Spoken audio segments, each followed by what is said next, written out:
भोपाल के जम्बूरी मैदान में बीजेपी के महाकुंभ में पार्टी के पीएम उम्मीदवार नरेंद्र मोदी कांग्रेस पर जमकर बरसे। उन्होंने वहां मौजूद कार्यकर्ताओं से अपील की कि वो महात्मा गांधी की इच्छा को पूरा करें, जिसे कांग्रेस ने पूरा नहीं किया। मोदी ने कहा कि बापू चाहते थे कि आजादी के बाद कांग्रेस खत्म हो जाए, लेकिन कांग्रेस के नेताओं ने ऐसा नहीं किया। लेकिन बीजेपी के कार्यकर्ता बापू की इस इच्छा को जरूर पूरा करेंगे। मोदी ने कहा कि मतदाताओं को पोलिंग बूथ तक लाकर बीजेपी कार्यकर्ता अपनी जिम्मेदारी निभाएं। महात्मा गांधी की इच्छा थी हिंदुस्तान से कांग्रेस को खत्म कर दिया जाए। महात्मा गांधी की इच्छा पूरी करने का जिम्मा ये लाखों कार्यकर्ता हमारे सर पर है, करेंगे। भोपाल के जम्बूरी मैदान में रैली को संबोधित करते हुए नरेंद्र मोदी ने कांग्रेस पर जोरदार हमला किया। मोदी ने कांग्रेस पर बीजेपी शासित राज्य सरकारों को परेशान करने का आरोप लगाया। मोदी ने ऐलान किया कि 2015 में देश में बीजेपी का राज होगा। मोदी ने कहा कि मध्य प्रदेश में कांग्रेस 10 साल से भूखी पार्टी है। नरेंद्र मोदी ने केंद्र सरकार पर कटाक्ष करते हुए कहा कि आगामी विधानसभा और लोकसभा चुनाव सीबीआई लड़ेगी, कांग्रेस पार्टी नहीं। मोदी ने दावा किया कि कांग्रेस में बीजेपी से मुकाबला करने की ताकत नहीं है और अपनी समस्याओं के लिए लोग उसे दंड देंगे। मोदी ने आह्वान किया कि देश को कांग्रेस मुक्त बनाना है। अगला चुनाव कांग्रेस नहीं लड़ेगी, अगला चुनाव सीबीआई लड़ने वाली है, सीबीआई। नरेंद्र मोदी को बीजेपी का पीएम कैंडिडेट बनाए जाने से नाराज लालकृष्ण आडवाणी आज भले ही भोपाल में मोदी के साथ मंच साझा करते नजर आए, लेकिन आडवाणी का मलाल लगता है अभी भी नहीं मिटा। मोदी को आडवाणी ने गुलदस्ता भेंट किया, लेकिन जब मोदी ने आडवाणी के पैर छुए तो उन्होंने मोदी की ओर देखा तक नहीं। वहीं नरेंद्र मोदी ने रैली को संबोधित करते हुए सबसे पहले लालकृष्ण आडवाणी का नाम लिया। मोदी ने कहा कि बापू चाहते थे कि कांग्रेस खत्म हो और बापू की इस इच्छा को भाजपा पूरी करे। इस बार कांग्रेस मुक्त मतपेटी होनी चाहिए। पंडित दीनदयाल उपाध्याय के जन्मदिन के अवसर पर जम्बूरी मैदान में विशाल रैली को संबोधित करते हुए मोदी ने कहा कि आज पंडित जी के सपनों को सच करने का अवसर आ गया है। प्रधानमंत्री मनमोहन सिंह संयुक्त राष्ट्र महासभा की बैठक में भाग लेने के लिए आज अमेरिका रवाना हो गए। मनमोहन सिंह की अमेरिकी राष्ट्रपति बराक ओबामा के साथ 27 सितंबर को व्हाइट हाउस में तीसरी शिखर बैठक होगी। मनमोहन सिंह 28 सितंबर को संयुक्त राष्ट्र महासभा को संबोधित करेंगे। इस यात्रा के दौरान मनमोहन सिंह की पाकिस्तान के प्रधानमंत्री नवाज शरीफ से भी मुलाकात होने की पुरजोर संभावना है। इसके अलावा वहीं उनकी मुलाकात बांग्लादेश के प्रधानमंत्री शेख हसीना से भी होगी। पुंछ में भारतीय जवानों की हत्या के बाद भारत पाकिस्तान के रिश्तों में तनाव आ गया था और बातचीत की प्रक्रिया टल गई थी। बीजेपी ने पाकिस्तान से किसी भी तरह की बातचीत करने का विरोध किया है। जब तक पाकिस्तान ये आश्वासन न दे कि वो तो ना तो अपने साधनों का और ना ही अपनी धरती का उपयोग जो है वो भारत के खिलाफ आतंकवाद फैलाने में नहीं करेगा। आसाराम के जिस राजदार की तलाश पुलिस पिछले कई दिनों से कर रही थी, उस राजदार और यौन शोषण मामले में सह आरोपी शिल्पी ने आज कोर्ट में सरेंडर कर दिया। आसाराम के छिंदवाड़ा आश्रम की वार्डन शिल्पी ने आसाराम पर यौन शोषण का आरोप लगने के बाद से ही फरार थी। शिल्पी ने हाईकोर्ट में अग्रिम जमानत की याचिका डाली थी, जिसे कोर्ट ने नामंजूर कर दिया। आपको बता दें कि शिल्पी भी आसाराम के साथ मामले में सह आरोपी है। शिल्पी पर आरोप है कि उसी ने पीड़ित लड़की को बीमार बताकर आसाराम के पास जोधपुर भेजा था। शिल्पी से पहले मामले में छिंदवाड़ा आश्रम के संचालक शरद चंद्र और आसाराम के रसोइया प्रकाश को पुलिस गिरफ्तार कर चुकी है। शरद चंद्र, शिल्पी और प्रकाश के बीच लड़कियों को आसाराम की कुटिया में भेजने की जिम्मेदारी थी। साल 2007 में अजमेर में हुए बम ब्लास्ट के मुख्य आरोपियों में से एक भावेश पटेल ने कांग्रेस महासचिव दिग्विजय सिंह और एनआईए के अधिकारियों पर सनसनीखेज आरोप लगाए हैं।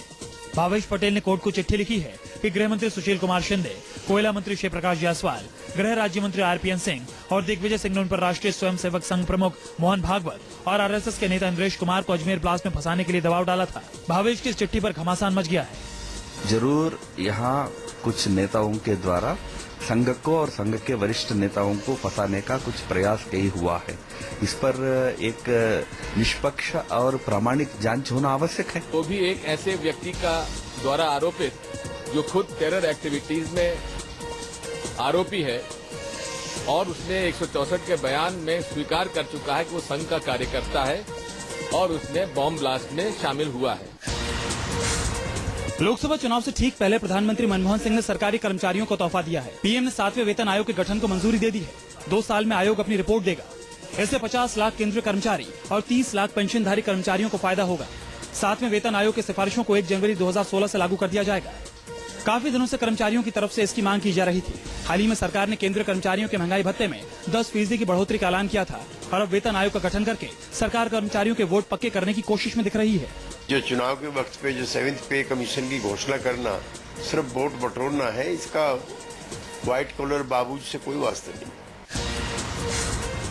आईपीएल के पूर्व कमिश्नर ललित मोदी पर बीसीसीआई ने आजीवन प्रतिबंध लगा दिया है। ललित मोदी पर यह फैसला चेन्नई में हुए बीसीसीआई की बैठक में लिया गया। इससे पहले आज सुबह सुप्रीम कोर्ट ने बीसीसीआई की चेन्नई में होने वाली बैठक पर रोक लगाने से इनकार कर दिया था। इस फैसले के तुरंत बाद बीसीसीआई की बैठक हुई, जिसमें ललित मोदी को आजीवन प्रतिबंधित कर दिया गया। आईपीएल में कथित वित्तीय अनियमितताओं के आरोप में ललित मोदी पर कार्रवाई की गई। आपको बता दें कि ललित मोदी आईपीएल के पहले कमिश्नर थे। वित्तीय अनियमितताओं के आरोप लगने के बाद से मोदी देश से बाहर लंदन में रह रहे थे। दिल्ली एनसीआर में डेंगू ने एक बार फिर अपना कहर बरपाना शुरू कर दिया है। शाहबाद इलाके में एक ही गली में डेंगू से 6 लोगों की मौत से हड़कंप मचा दिया। डेंगू से हुई मौत के बाद प्रशासन के हाथ पांव फूल गए हैं। राजधानी दिल्ली को डेंगू ने पूरी तरह से अपने आगोश में ले लिया है। सबसे बुरी हालत दिल्ली के रोहिणी इलाके की है, जहां डेंगू से 3 दिन में 15 लोगों की मौत हो चुकी है। रोहिणी के बाबा साहेब भीमराव अम्बेडकर अस्पताल में पिछले 2 दिन में कई मौत हो चुकी है। यहाँ डेंगू के 418 मरीजों की पुष्टि हो चुकी है। हमने 1100 साढ़े 1100 टेस्ट किए हैं, उनमें से 418 पॉजिटिव निकले हैं। आज 1300-1400 पर डे कैजुअलिटी में अटेंडेंस होती है। गुजरात में हो रही भारी बारिश के चलते कई इलाके बाढ़ की चपेट में हैं। भारी बारिश से जनजीवन पूरी तरह अस्त व्यस्त हो चुका है। देर रात के बाद शुरू हुई भारी बारिश से शहर पानी से लबालब हो गया। सभी इलाकों में पानी घुटनों तक भर गया है। भारी बारिश के चलते शहर के सभी स्कूल और कॉलेज एहतियातन बंद कर दिए गए हैं। खास तौर पर अहमदाबाद के पूर्वी इलाके के हालात खराब हैं। गुजरात में केवल अहमदाबाद ही नहीं, बल्कि सूरत, वडोदरा, नवसारी, भरूच और नर्मदा जिले में भी बाढ़ जैसे हालात हैं। यहाँ दमकल विभाग और एनडीआरएफ की टीम तैनात कर दी गई है। प्रशासन ने लोगों को सलाह दी है कि अगर जरूरी ना हो तो घर से बाहर ना निकले। वहीं मौसम विभाग ने अगले 24 घंटों में भारी बारिश की चेतावनी दी है। इसके अलावा मुंबई अहमदाबाद के बीच रेल यातायात पर भी बारिश का बुरा असर हुआ है।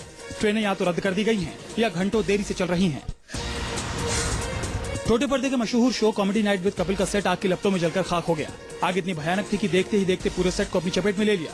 पूरी घटना में गनीमत रही कि इसमें कोई घायल नहीं हुआ।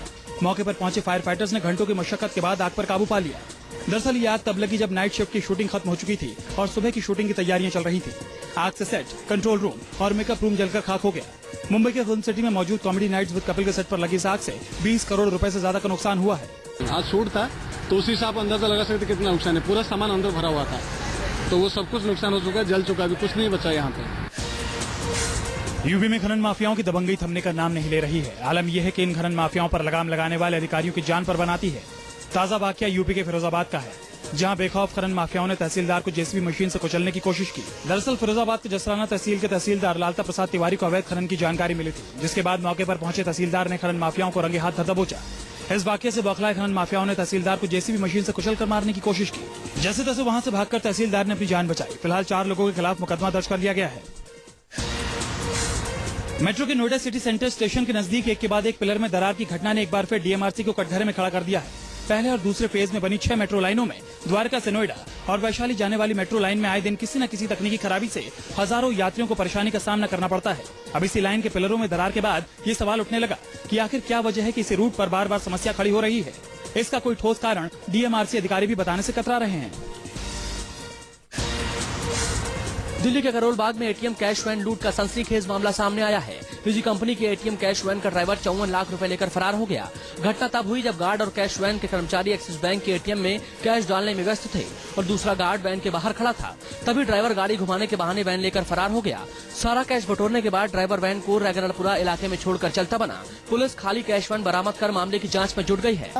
शटर डालने इतना शटर भी नहीं डाला, वो गाड़ी लेकर भाग गई। नहीं जी, कुछ भी लग रहा था बालों को, मुझे तो ऐसा नहीं लग रहा। पानीपत के गांव बापौली में एक पिता ने परिजनों के साथ मिलकर बेटी की हत्या कर दी और शव को यमुना के किनारे पर जला भी दिया। दरअसल पिता को बेटी के चरित्र पर शक था। बेटी 10 दिन तक घर से लापता थी। परिजन ही उसे ढूंढकर लाए थे। पुलिस को शक है कि मौका देखकर उसकी हत्या कर दी गई। एक ग्रामीण की शिकायत पर पुलिस ने हत्या का केस दर्ज करके आरोपी पिता से पूछताछ शुरू कर दी है। जहाँ पर शव को जलाया गया था वहाँ पर पुलिस ने वीडियोग्राफी भी करवाई है। एफएसएल की टीम ने पुलिस की अगुवाई में मौके से अस्थियों को भी बरामद कर लिया है। जानकारी के मुताबिक मृतक लड़की के परिजनों को शक था कि वो किसी लड़के के साथ चली गई है। वे नहीं चाहते थे कि इसकी भनक पुलिस और ग्रामीणों को लगे, इसलिए उन्होंने गुमशुदगी की रिपोर्ट दर्ज नहीं कराई। वे खुद ही उसे ढूंढकर घर भी ले आए और मौका पाकर उन्होंने लड़की की हत्या कर चुपचाप अंतिम संस्कार भी कर दिया ताकि पुलिस के हाथ सबूत न लगे। 2 दिनों तक चली कार्रवाई के बाद पटना पुलिस ने जाली स्टैम्प्स, केवीसी पोस्टल ऑर्डर और जाली नोटों के एक इंटर स्टेट गैंग का खुलासा कर अब तक की सबसे बड़ी बरामदगी की है। करीब 80 करोड़ से ज्यादा के नकली स्टैम्प्स की बरामदगी के साथ गिरोह के 16 सदस्यों को गिरफ्तार किया गया। पकड़े गए लोगों में गिरोह का सरगना भी है, जो यूपी के गोरखपुर का रहने वाला है। जिस तरह से गिरोह के नेटवर्क का दायरा बढ़ता जा रहा है, उससे इस गिरोह का तेली कनेक्शन से इनकार नहीं किया जा सकता। मुंबई की कार्रवाई के दौरान पता चला कि प्रिंटिंग प्रेस की आड़ में ये लोग नकली स्टैम्प्स, डाक टिकट के अलावा किसान विकास पत्र भी छापते थे। छापामारी की गई तो एक फैक्ट्री का भंडाफोड़ हुआ, जिसमें करीब 100 करोड़ के आसपास ऐसे पेपर्स मिले हैं, जाली टिकट्स मिले हैं, फेक स्टैम्प पेपर्स मिले हैं, नेशनल सेविंग सर्टिफिकेट, किसान क्रेडिट कार्ड। पुलिस को बिहार के स्टाम्प के अलावा झारखंड, उड़ीसा, उत्तर प्रदेश, मध्य प्रदेश और महाराष्ट्र के सरकारी स्टाम्प पेपर भी मिले हैं। बिहार के वैशाली में 2 स्कूली छात्राओं के साथ सरेआम गैंगरेप की घटना से बिहार में बेटियों की सुरक्षा पर सवाल खड़े हो गए हैं। हैरानी की बात है कि रेप की पुष्टि के बाद भी 5 बलात्कारी पुलिस की गिरफ्त से बाहर हैं।